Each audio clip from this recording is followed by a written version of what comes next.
po, bago mag alas 12. So, 14, 16 minutes before 12. Pag-usapan po natin itong isa pang napakahalaga na bagay na dapat ay maunawaan ng ating bayan. Ito po ay patungkol sa pag-aristo daw kay Marcoleta. Ilang araw na narinig ko na itong pag-aristo. Marami na rin nagsabi sa akin pero mukhang hindi rin ako naniniwala. Pero despite that, titingnan natin kung paano.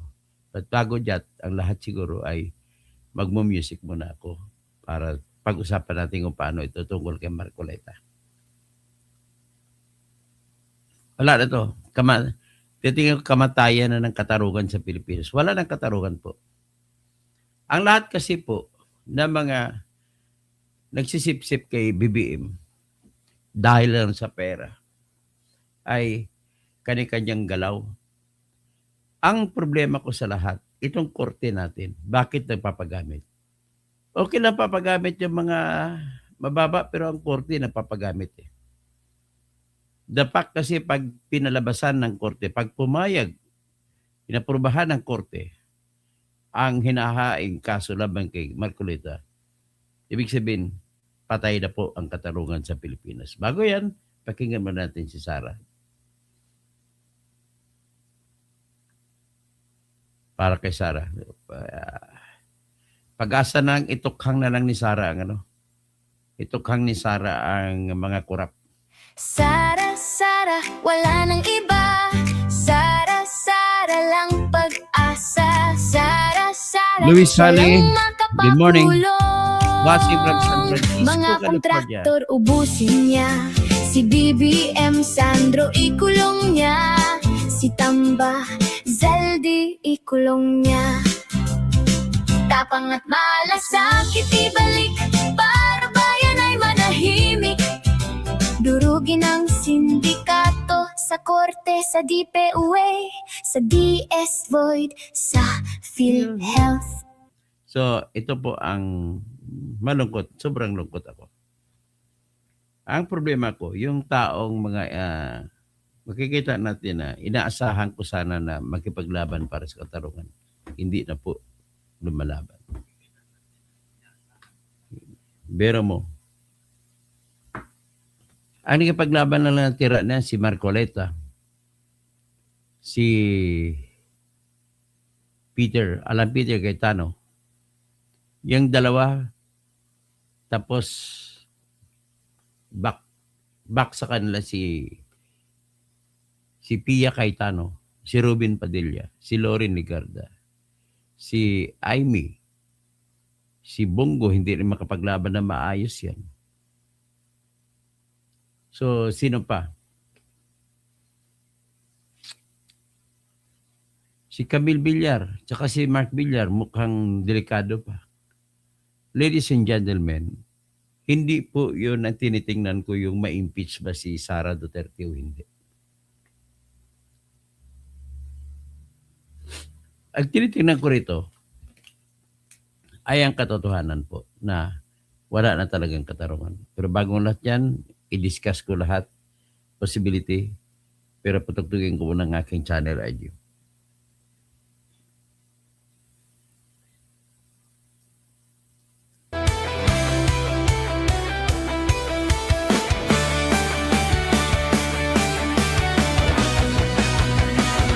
Sa Pilipinas, kilala ang tindi. Hindi kayang bayaran ni numan ang kanyang prinsipyo. Kapag may inapi, siya ang nariyan. Kapag may bayaran, siya ang hadlang. Hindi siya tiklop sa pananakot ng iilan. Hindi siya alila ng sino mang mayaman. Kung ang kapangyarihan nila ay inaabuso, hinahawi niya yan mano-mano. Kapag ang taong bayan ang nasasakal, siya ang unang sumusugot, tumatagal. Hindi perang sukatan ng halaga, kundi kung sino ang lumalaban para sa masa. Totogasing tirador, totogasing tirador.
Okay, magandang gabi po sa inyong lahat.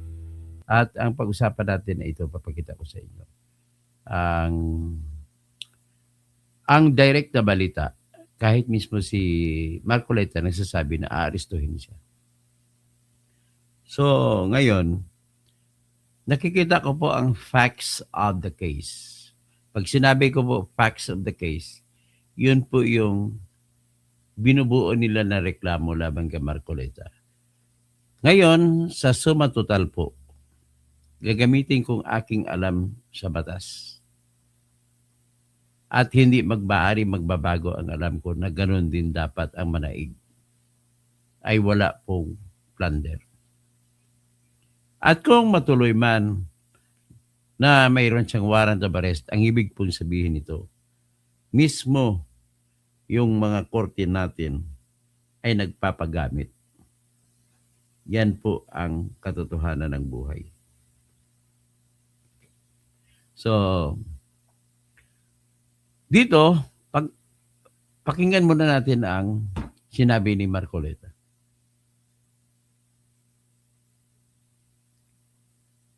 Kumbaga ba parang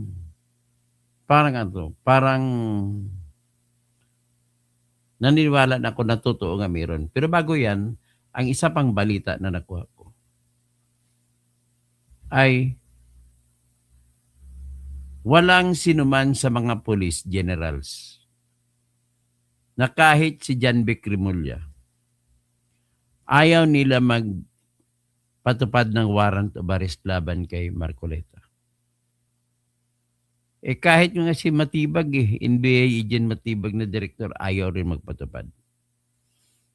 Bakit kaya? Dalawa po ang rason na nakikita ko. Alam po nila na hilaw ang kaso nila. Alam po nila na hindi maaaring magiging plunder ang sitwasyon na kung saan ang pera na tinutukoy nila na ginamit daw ni Marcoleta, na binulsa daw ni Marcoleta, ay pera ng pribadong tao. Sino yung mga yun? Pera na binigay ni Mike Defensor, 30 million pesos. Pera na binigay ni Joseph Espiritu na 25 million pesos. Pera na binigay ni Aristotle Biray na 25 million pesos. 20, dapat 75 million lang total. So 30 plus 45, that is 75. 20 million natay. 20 million isa, 22. Bala total of 75 million pesos. So paano magiging plunder ang katotohanan na ang perang tinanggap ni Marcoleta ay nanggaling sa pribadong tao? Walang ninakaw si Marcoleta. Okay. Ang tanong, kailan binigay? Binigay po ito. Inamin naman ni Marcoleta. Actually, si Marcoleta pa nga nagbanggit. Binigay ito noong January 2025. Kung binigay ito noong January 2025, ano ang meron? Mahalaga po ang petsang yan. January 2025 ay hindi pa po siya campaign period. Ang campaign nagsimula po February. Ibig sabihin, hindi mo pwede sasabihin na naglabag si Marcoleta sa batas ng eleksyon. Dahil wala pang campaign period. Kaya nga, ang resulta, bumuto ang 6 na commissioner ng eleksyon ng COMELEC. Absuelto si Marcoleta sa akusasyon na nilabag daw niya ang tinatawag na SOSI na batas. Ano ba yung SOSI? Ang SOSI po kasi, lahat ng mga kandidato, pagkatapos ng eleksyon, ay magbibigay ng report sa COMELEC kung magkano ang tinanggap nila na donasyon at magkano ang kanilang nagasta o ang magkano ang kanilang ginamit mula sa kanilang sariling pundo. Ang katwiran naman ni Marcoleta, hindi siya obligado magsumite ng report kung magkano ang kanyang ginasta sa eleksyon at magkano ang kanyang natanggap sa katwiran na hindi pa po nagsimula ang eleksyon ng kampanya. Hindi pa nagsimula ang pagkampanya. Ang sagot naman ng COMELEC, binasura ang kaso laban kay Marcoleta. In other words, sa mata ng COMELEC, walang problema, walang paglabag na ginawa. So ngayon, ginawa nila ng paraan. Ang problema kasi sa gobyerno natin ngayon, ang ginagawa nila, hukay ng hukay, imbento, palawakin ang pag-iisip. Ang tawag dyan, overstretching. Kung paano makakasuhan ng lahat ninyong kaaway, lahat ng tao na hadlang sa inyong ambisyon ay dapat makasuhan. Ang problema pa rito ay ginamit po ni Boying Rimulya ang kanyang pwesto. Inabuso niya. Paano ba niya inabuso? Ang ginawa niya, ang bit-bit niya sa kanyang kapangyarihan bilang ombudsman, lahat ng ihahain niya sa korte, na Sandigan Bayan man o sa Regional Trial Court, ay may kasamang paggalang mula sa mga korte. At ang mga korte ay obligado na rerespeto sa desisyon ng ombudsman. Desisyon ng ombudsman na kakasuhan si Marcoleta ng plunder sa pamamagitan ng kanilang katotohanan. Na katotohanan din naman talaga. Inamin naman ni Marcoleta na gano'n na nangyari. Na tumanggap siya ng 75 million mula sa 3 tao, pribadong pera, at kanyang ginasta sa kanyang kampanya. So, ano ang tanong? Meron bang krimen dyan? Nagdesisyon si Rimulya na mayroong krimen. At ang kanyang katwiran, ang pagtatanggap niya ng pera kuno ay tinatawag na indirect bribery.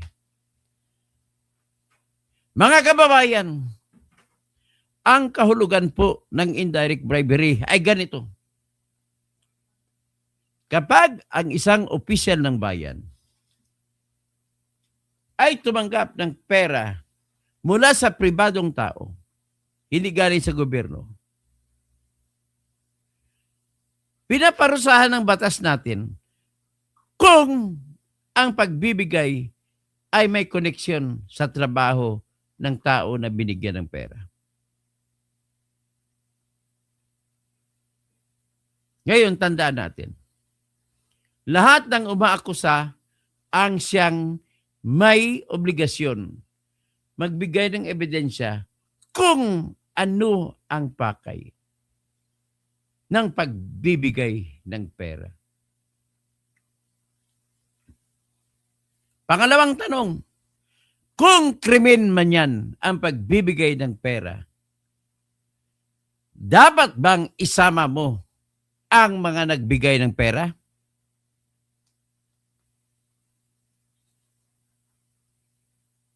Pangatlong tanong, may ebidensya ba na may kinalaman sa trabaho ni Marcoleta ang pagbibigay? Iyan ang mga tatlong tanong usisain natin para mapalabas ko ang konklusyon na walang krimen na nangyayari. Pero bago ang lahat, dito po ako papasok sa tanong kung may krimen ba nangyari, sa kung may ebidensya ba na ang pagbibigay ng pera ay may kinalaman sa pwesto ni Marcoleta. Ngayon, para maliwanagan kayo ganito. Halimbawa, kapatid ni Marcoleta nagbigay ng pera.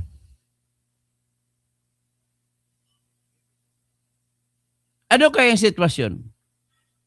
Kakasuhan din ba nila kung kapatid ni Marcoleta ang nagbigay ng pera? Kapatid niya sa dugo.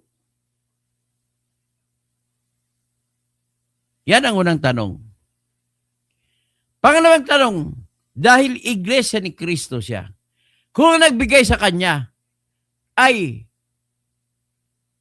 ang hepe ng iglesia ni Kristo na si Iranyo Manalo, kakasuhan din ba nila si Marcoleta?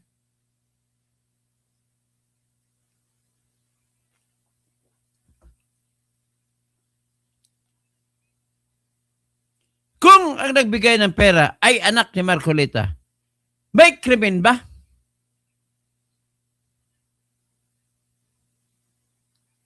Yan po mga tanong, napakasimple. Hinahalimbawa labang natin na kung ibang tao nagbigay, may krimen ba? Kung kadugo niya nagbigay, may krimen ba? At ngayon ito, hindi niya kadugo. Sino ba yung nagbigay ng pera? Ang nagbigay pa ng pera sa kanya si Mike Defensor, si Joseph Espiritu, tsaka si Aristotle Viray. Ano bang habol nila? Ba't binigay si pera? Na pera si Marcoleta. Nagdeklara na sila, gusto nila si Marcoleta tulungan. Kaya sila nagbigay kasi gusto nila tulungan na magiging mananalo. Tagahanga sila ni Marcoleta. May isa rin akong ibabanggitin na tagahanga ni Marcoleta, isa ring abogado. Hindi nga sa iglesia ni Kristo eh. Ang pangalan niya po, marami din siyang mga followers.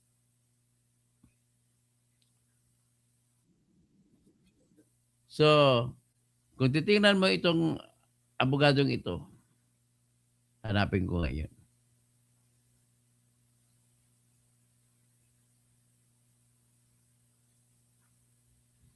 Ito po si Attorney Anthony Lodalvi Vista. Isang abogado. Hindi siya iglesia, siya ay Katoliko. Ipakita ko ang kanyang post.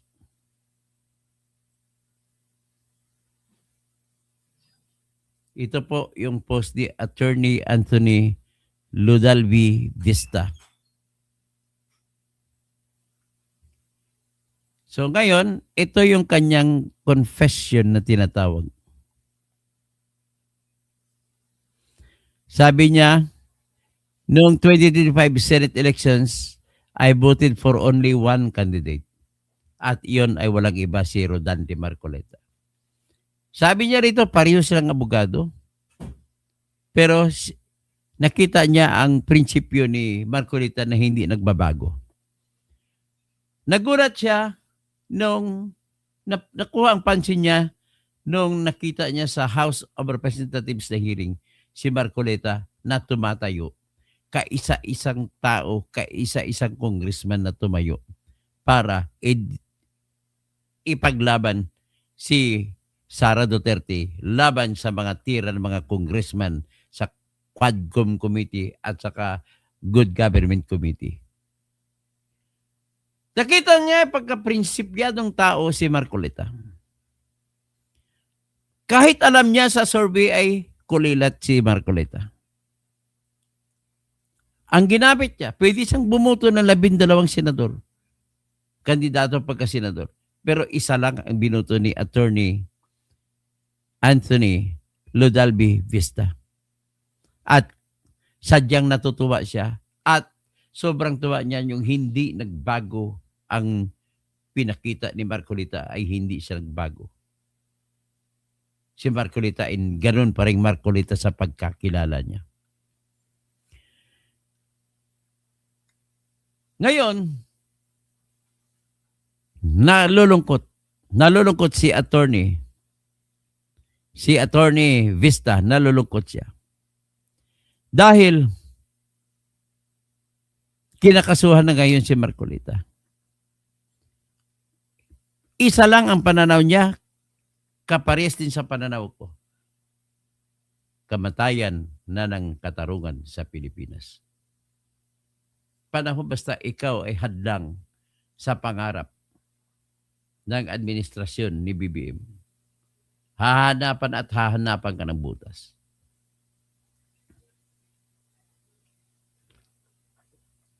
Hindi na iba yan sa kasong hinahanda nila na patanggalan nila ng karapatan si Robin Padilla na magiging senador. Ayon sa kanila, nilabag daw ni Robin Padilla ang kondisyon sa kanyang absolute pardon. Absolute na nga yung pardon eh.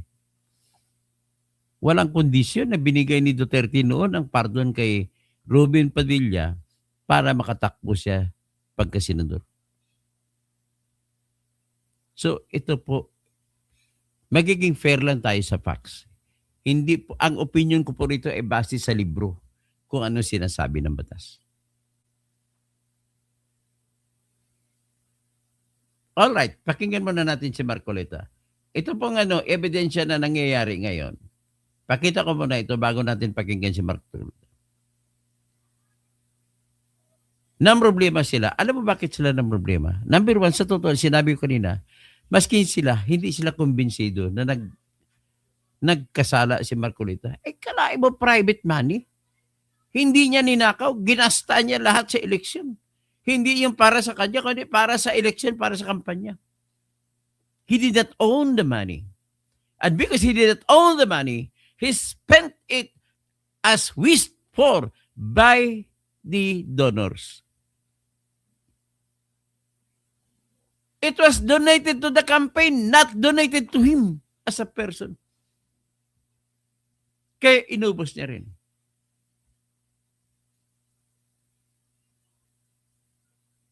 So, ibig sabihin sa punto na yan, diyan nagtatalo-talo ang isip ng mga pulis kung arestuhin nila si Marcoleta o hindi. Ganon din si Matibag. Ano ang pangalawang rason?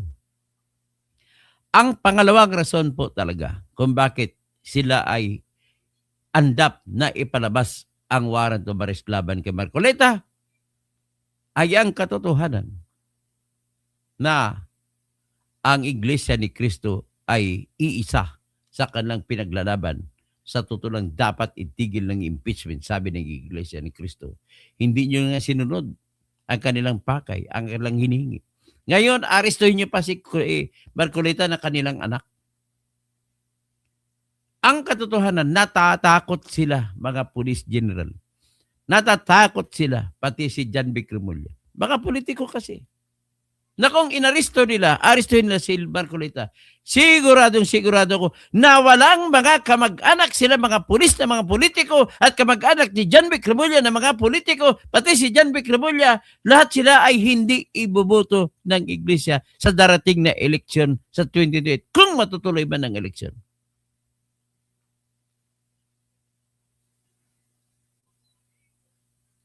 So, yan po mangyari. Pakinggan muna natin si Marcoleta.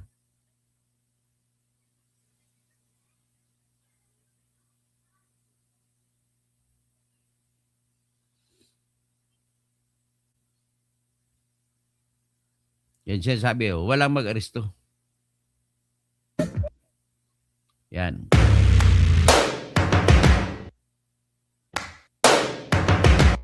Basta breaking news, Camp Krabi, magkaroon ng tension sa command. Nag-meeting ang mga general tungkol sa walang gusto mag-serve ng warrant of arrest laban kay Marcoleta.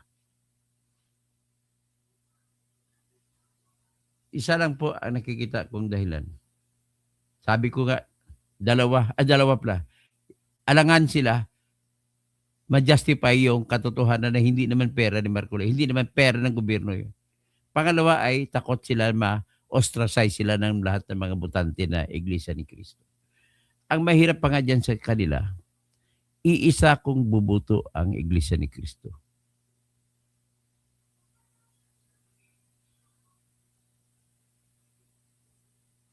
Sa tingin ko naman, tama ka Ibon Castiva, ambag ito ng mga kapatiran ng mga Iglesia members para kay Marcoleta. So, ito pakinggan natin ang salita ni Marcoleta.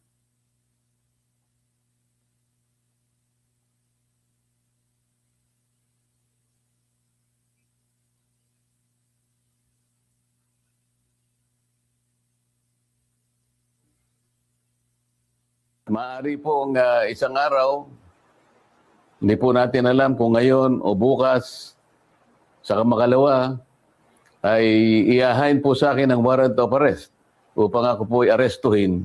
Pero wag po kayong mag-alala kahit ako po ay kanilang maaresto at maipakulong. Kagaya na po ng sinasabi ko, ay hindi po tayo titigil. Maaari pong isang araw, hindi po natin alam kung ngayon o bukas, saka makalawa, ay iahain po sa akin ang warrant of arrest upang ako po ay arestuhin. Pero wag po kayong mag-alala kahit ako po ay kanilang maaresto at maipakulong. Kagaya na po ng sinasabi ko, ay hindi po tayo titigil. Maaari pong isang araw, hindi po natin alam kung ngayon o bukas, saka makalawa, ay iahain po sa akin ang warrant of arrest upang ako po ay arrest. So, yan ang sinabi At least, alam nyo na, sinabi ni Marcoleta na maaring iyain laban sa kanya. Ngayon, pakinggan natin yung mga iba pang sinabi niya.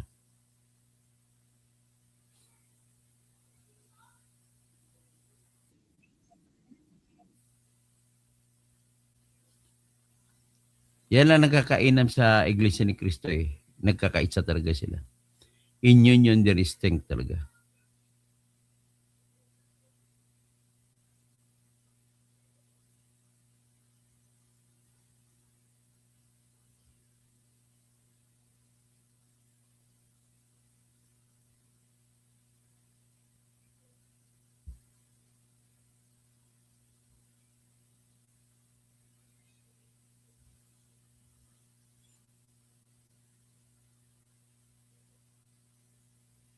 Anyway, ito na lang yung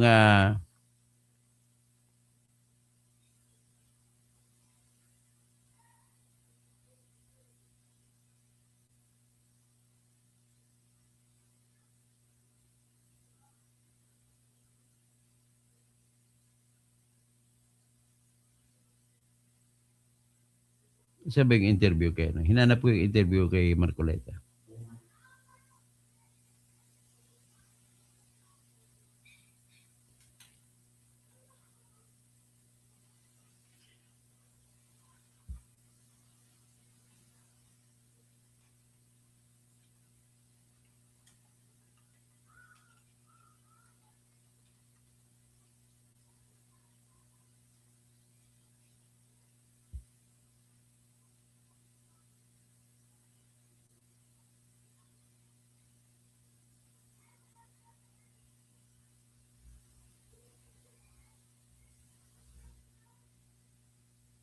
Anyway, hindi ko na makita pero ito na lang gamitin ko.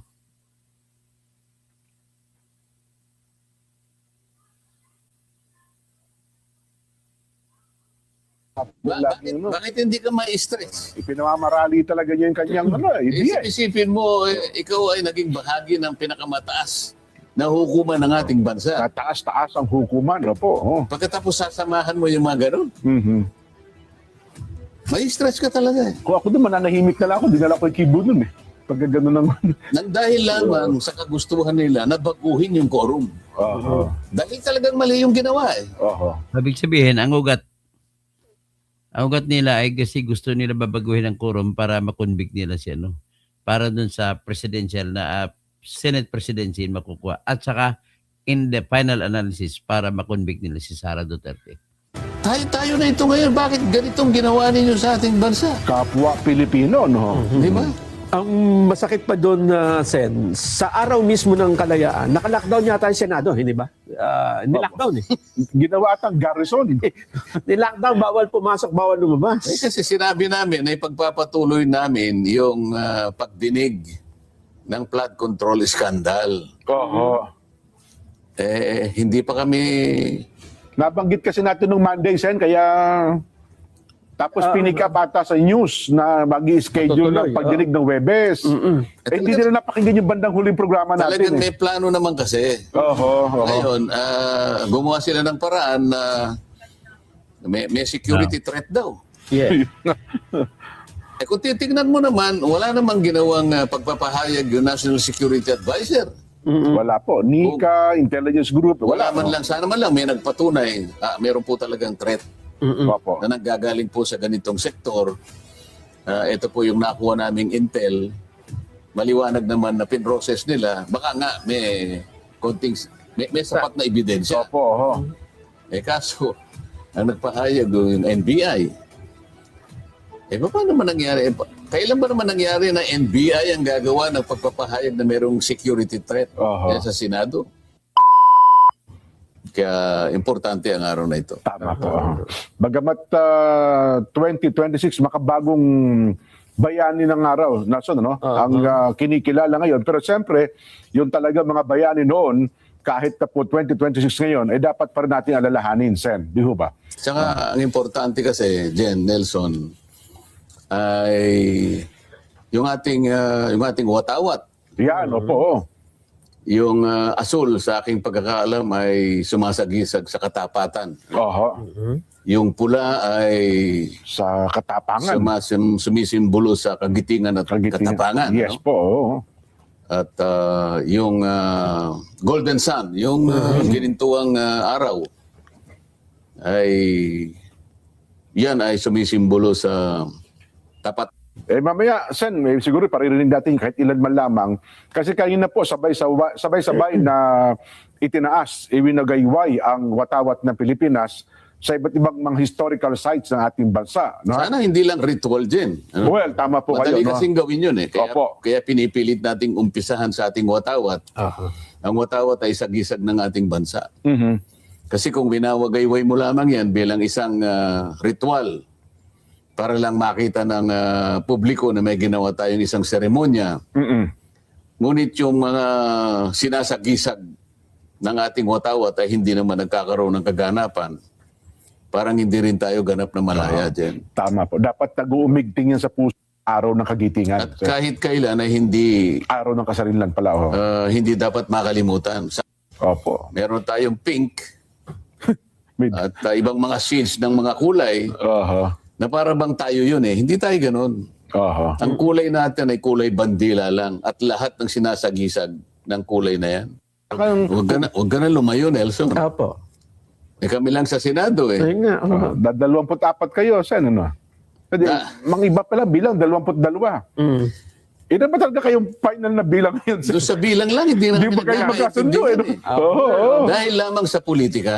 Yun. Oo. Dahil lamang sa kagustuhan na ibahin ang naratibo. Oho. Ang dami. Nagkakaisa sila sa araw pa naman ng kalayaan para pabulaanan nila na ang bilang ng senador sa ating bansa ay hindi na 24. Depende po sa... Meron akong nakita tama post kayo. ng isang mambabatas na nando sa House of Representatives. Oho. Huwag na lang nating banggitin ang pangalan. Ano? Di na po. Pero alam ko, chairman yata ng isang committee yun. Eh.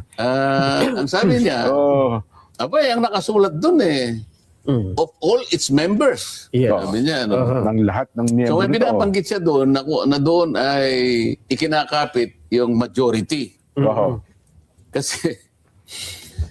Kasi ang opisyal ng Senado, lalo na yung presidente ng Senado, Opo. at yung speaker ng House of Representatives, ito yung dalawang pinuno ng dalawang kapulungan. Ng dalawang kapulungan ng Kongreso. Sinasabi Yes po. kasi doon, the Senate President and the Speaker of the House of Representatives shall be elected by the majority of all its respective members. Parang ganyan. Mhm. So, binibigyan nila ngayon ng isang pakahulugan yung of all its members. Oho. So, sinasabi niya doon sa kanyang blog o doon sa kanyang pahayag Sa kanyang post. Opo. sa post, Oho. hindi sinabi kang 24 dyan. Aba. Oho. Ang sinabi lang of all its members. Oho. Para bang hindi. Balikan po ninyo yung Section 2, Article 6 ng ating saligang batas. Ang sinasabi po dyan, ang bilang ng mga senador ng ating republika ay 24. 24.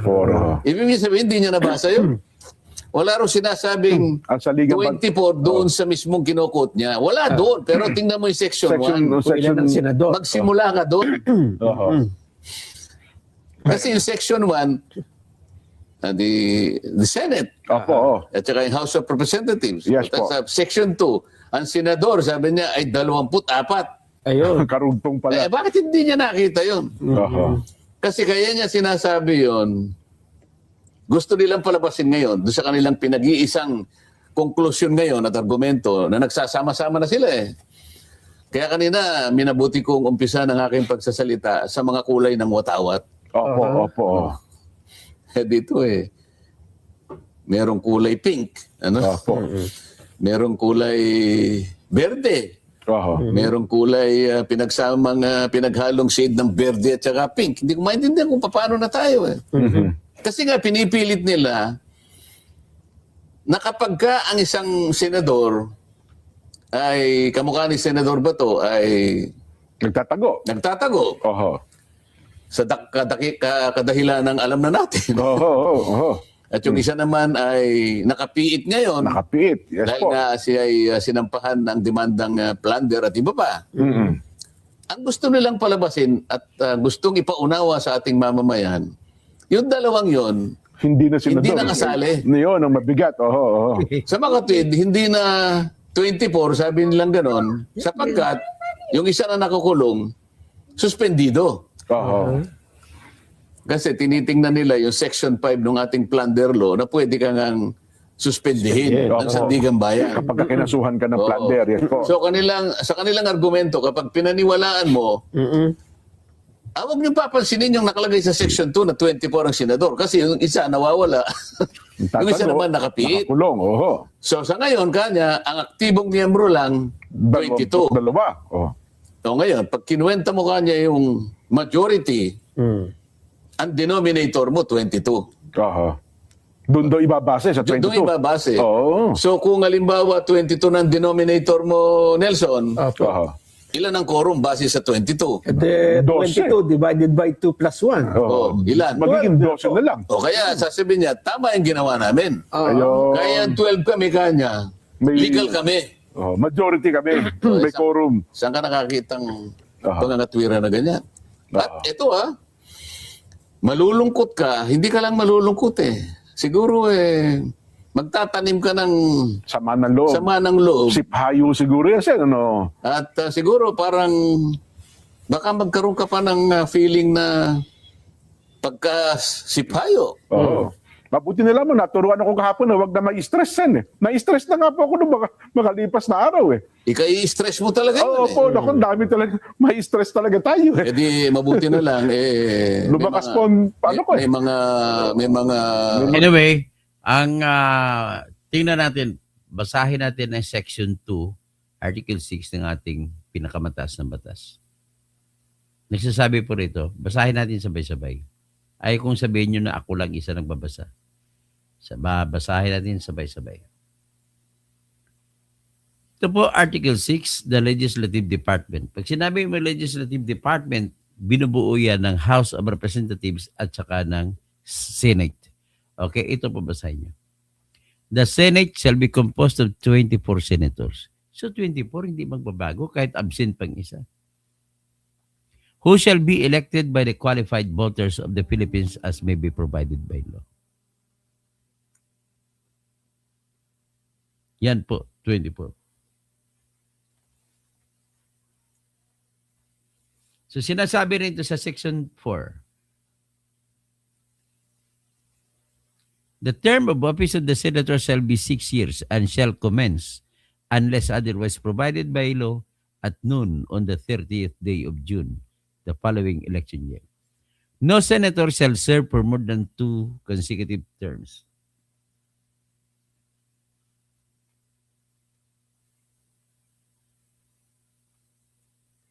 Voluntary renunciation of the office for any length of time shall not be considered as an interruption. Tapos, Section 5, the House of Representatives shall be composed of not more than 250 members unless otherwise fixed by law. Who shall be elected from legislative districts apportioned among the provinces, cities, and the metropolitan Manila area in accordance with the number of respective inhabitants and on the basis of a uniform and progressive ratio. And those who, as provided by law, shall be elected through the party list system of registered national and sectoral representatives.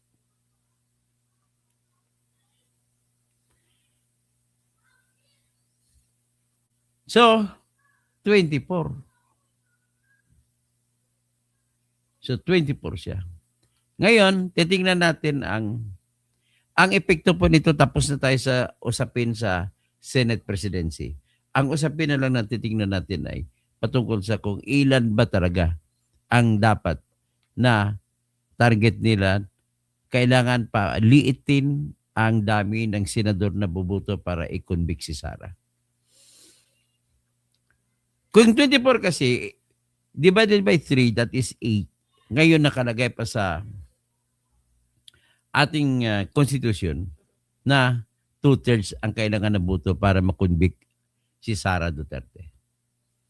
So 2/3 of all its members. Titingnan natin, pasyalan natin pakita natin, ibalik natin yung constitution. So pasyalan natin yung Article 11, Section 6. Section 3, Paragraph 6.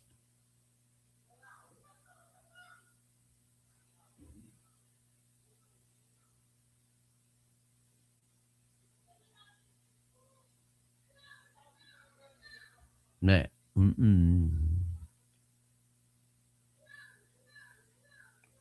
So ito po yung Article 11, Accountability of Public Officers. So punta tayo sa Section 3. Ito po yung impeachment. Tingnan natin sa Section 6. So tama ako. The Senate shall have the sole power to try and decide all cases of impeachment. When sitting for that purpose, the senator shall be on oath or affirmation. When the President of the Philippines is on trial, the Chief Justice of the Supreme Court shall preside, but shall not vote. No person shall be convicted without the concurrence of 2/3 of all the members of the Senate. Kung sinabi sa Section 2, Article 6, na ang Senate at 24, so how shall you determine that? Nevertheless, ang gusto na mangyari ay ma-reduce para lalaki ang chance nila na i-convict si Duterte, Sara. So ngayon, paano na mako-convict? Gawin na kung ma-reduce sila. Kasi kung 24, kailangan nila ng 16 voters. Divided by 3, that is 8 times 2. Kasi 2/3, that will be 8 plus 8, 16. So, ngayon, ang target nila po, ladies and gentlemen, pababain nila ng dapat mabawasan ang senador. Mabawasan, target nila is 12.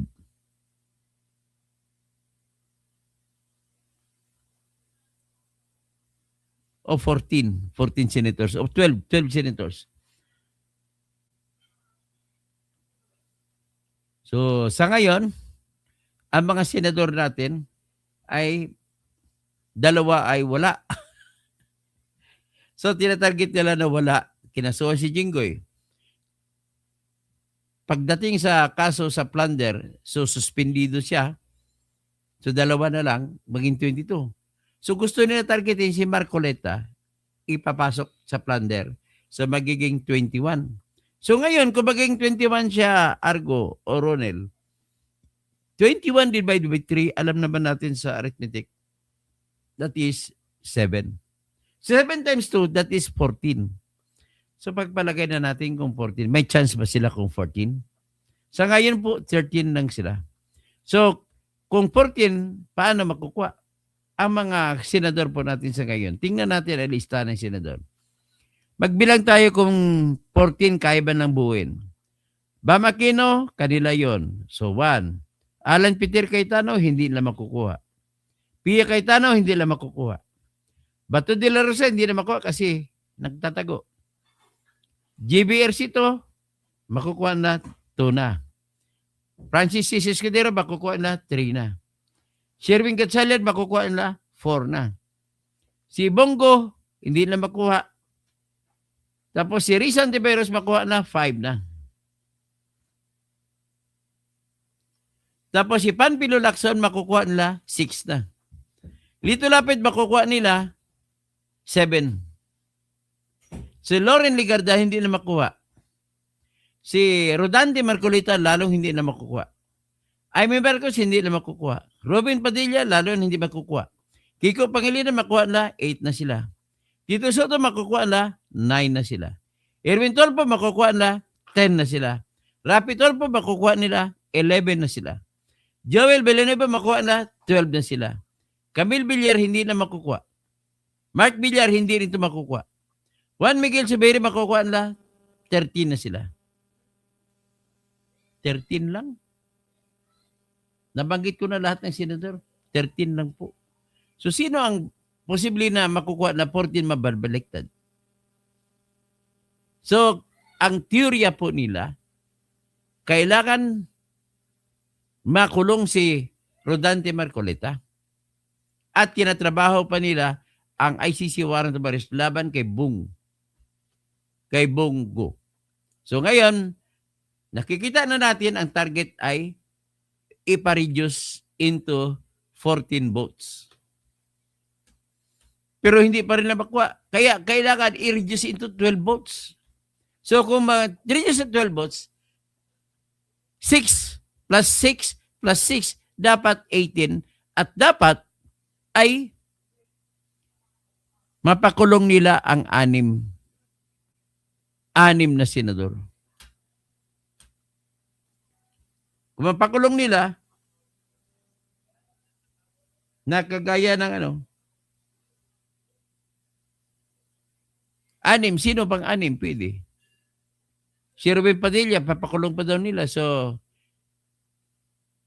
dagdag yan kay Bongo, 4. Ruben Padilla, 5. Sinong isa pwede na pakulong? Kailangan 6 mapakulong nila. Hindi rin pwede si Aimee. Sino pa? Wala na akong nakikita. In other words, ganito po ang problema nila. Kailangan na makabuo na 6 ang kukunin para 12 votes lang kailangan nila at convicted na si Sara. Yan po ang kanilang theory na hindi rin mangyayari.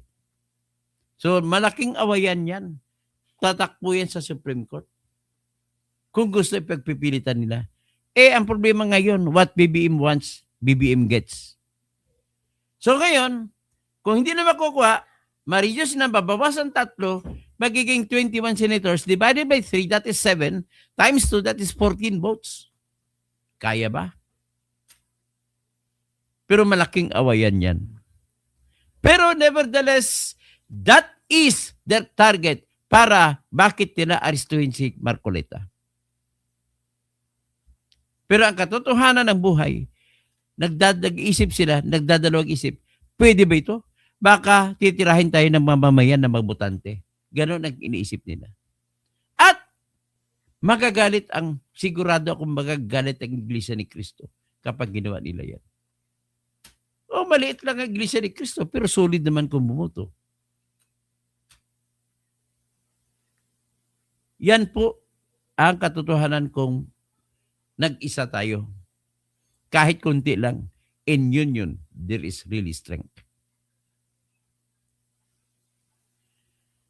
So, tingnan natin, may kaso ba si Marcolita? Dito natin tayo mag-realize. Sabi ko kanina, nagdududa sila ni John Vic Remulla kung talagang may kaso o wala. Andyan kasi ang katotohanan na ang perang kinuha ni Marcolita ay nanggaling sa 3 taong pribado at hindi sila taga-gobyerno. At sigurado ako na ang pera na yan na binigay ay hindi pera ng gobyerno. Sino-sino ba sila? Pera ni Mike Defensor. Pera ni Joseph Espiritu. Pera ni Aristotol Biray.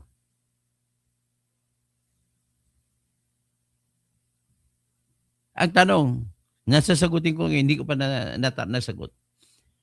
Ang pagbibigay ng pera ay magiging indirect bribery lamang kung ang pinagbibigyan mo ng opisyal ay meron pang kayang gawin na may ibabalik ang pabor sa nagbigay ng pera. Bago yan, nais kong ipakilala sa inyo para malaman nyo anong klase ang bribery. Dalawang klase ang bribery. Article 210 ng Revised Penal Code, direct bribery. Ano bang direct bribery? Nagbigay ako kay Ronel ng pera, pero ang pakay ko dahil si Ronel ay hepe ng isang opisina at gustong kumuha ng kontrata. Diba, Ronel? Pag ikaw yung magdidesisyon, bigyan kita ng pera, papanalunin mo ako sa bidding. At kung manalo ako, di kikita ako. Maliban pa yun sa pera, bibigyan pa kita ng additional na bonus. Kumita ako sa kontrata eh. Yan po ang direct bribery. Direktahan na para sa manaig ako sa bidding. Kahit ano man transaction yun. Pagkatapos, ano naman ang indirect bribery? Ganito po yun. Nang binigay ko kay Ronel, sa panahon na yun ay wala pang proyekto. Pero alam ko na magkakaroon ng proyekto someday, somehow. After 6 months, nagkaroon ng proyekto dahil lumabas na ang pundo ng bayan. Lumabas na ang General Appropriations Act.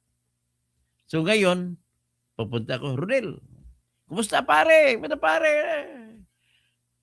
Hindi pa ako magsasalita sa iyo. Malalaman mo na lang na nagsampa ako ng bidding. At bibigyan mo, o di kaya, Gobernador si Ronel.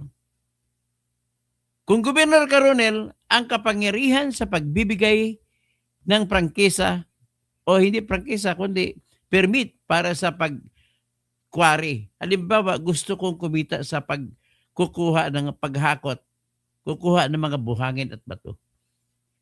Nakalagay yan sa kamay ng gobernador at mga bukal. Bibigyan ko ng pera si Ronel, gobernador siya. Tapos bibigyan ko rin ng pera yung mga bagong bukal. Pero binigay ko matagal na. Ito na ngayon, nang binigay kong pera ay sigurado na mayroon ako makukuha sa iyo. Although hindi direkta. Yan pong ibig sabihin ng indirect bribery. Ngayon, ihambing namin natin sa sitwasyon ni Marcolita sa ngayon.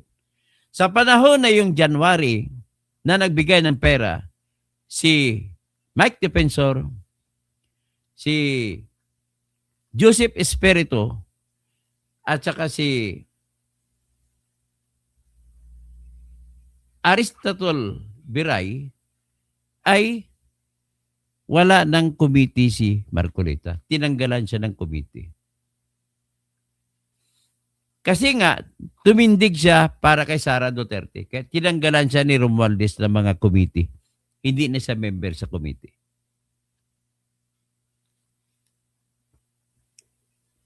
So kung wala palang committee, ibig sabihin yun, Ronel, hindi makapagbigay ng pabor balik si Marcolita papunta kay Defensor, papunta kay Joseph Espiritu, at papunta kay Aristotle Viray. So, ganun po nangyari. So, ibig sabihin, wala palang pakay. Hindi mo pwede sabihin by reason of his office. So, kung walang rason, dahil hindi man lang sa member ng kahit anong committee, congressman siya noon, ay hindi mo masasabi na ang pagbibigay ng pera ay para sa kung anong purpose nakikita itong nagbigay.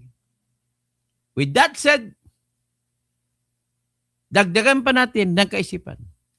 Kung ang nag-akusa laban kay Marcolita ay kung ganon ang kanyang proposition na may kinalaman sa opisina niya ni Marcolita, siya ang may obligasyon na magbibigay ng ebidensya para patunayan na ang pagbibigay ng pera ay para sa pakay na may kinalaman sa opisina ni Marcolita bilang congressman. Ang nangyari sa ngayon umaasa na lang sa certification ng ombudsman na dapat igalang ng Sandigan Bayan. Yan ang pinaka-problema sa sistema ng katarungan natin. Kaya sinasabi ko, ang pakay nito para arestuhin si Marcolita ay para bawasan ang boto kay Sara at ito ay magdudulot ng kamatayan ng katarungan. Hindi na ginagalang ang inuutos ng Constitution sa Article 3, Section 1 na nagsasabi, no person shall be deprived of life, liberty, or property without due process of law, nor any person shall be denied the equal protection of the laws. Ang process dito tinitingnan, kailangan sinasabi ng batas, bago mo palabasan ng warrant of arrest, si Marcolita ay susunod ka sa utos ng Section 2, Article 3 ng Constitution na nagsasabi, no warrant of arrest shall issue except upon probable cause to be determined personally by the judge after examination under oath the complainant and the witnesses he may produce, and particularly describing the place to be searched and the things and persons to be seized.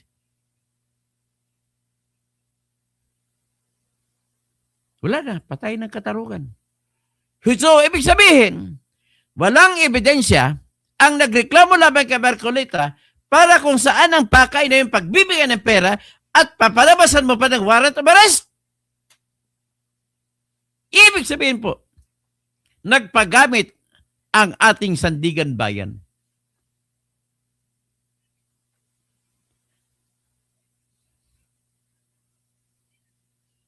So ngayon, given that as it may, ang tanging pag-asa na lang ni Marcolita, Iglesia ni Cristo, at pupunta siya ngayon sa Supreme Court.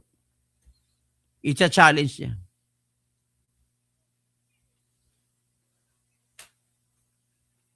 At kung ako naman ang kukunin yung advisor, ang advice ko sa kanya, ganito lang kasimple. Hindi, sasunod ko lang sabihin. I-vlog ko na lang later on kung anong taktika gagawin ni Marcolita. Sigurado ko na walang ginawang krimen si Marcolita. At nilabasan pa ng warrant, that will be the end of justice here in the Philippines. Si Karen Piraren, sir, with your respect lang po, kasalanan ni Marcolita yan. Walang exemption to the rule. Hindi po kasalanan niya. Pasensya ka na, Karen Piraren. Kapag mag-insist ka, bubuko po kayo sa batas. Huwag kang mag-insist. At kung sabihin halimbawa, i-discuss na rin natin sa epekto sa salin. Hindi raw nilagay ni Marcolita sa salin. Ang tanong, bakit niya ilalagay? Ang ilalagay sa salin ay yung mga kayamanan mo. Tanong, kayamanan ba ni Marcolita yung binigay? Binigay yun sa eleksyon, sa kampanya, hindi binigay kay Marcolita. Therefore, he did not have any obligation to put that in his salin. Ganun lang po kasimple. Okay? Kaya nga ito si Bendalo Ombudsman, na naging Bendalo kay Erwin Tulfo. So, Jewel Lucas, magandang gabi po. Magandang umaga na ata. Si Ronald Jr., nakakalat na naman ng katangahan mo, kalbo. Ay, di po ako matanga. Ikaw lang po ang tanga. Nagpapakatanga kayo. Anong katwiran mo? Kung ba sabihin mo ako tanga? Si Karen Piraren, sinasabi ko na sa iyo po, mali po kayo. Hindi po ako amoy didiis. Karen Piraren, didiis po ako. Mr. Romualdez Tambi, okay? Joey Hernandez, Bendalo kasi. So, Bessie Bees, dalawang impostor American citizen na Tulfo man niya, dapat makulong. Argo, Ronel, si Toto, bigay mo na rin pera si Argo. So anyway, hanggang dyan na lang at maraming salamat po. Magandang umaga po sa inyong lahat.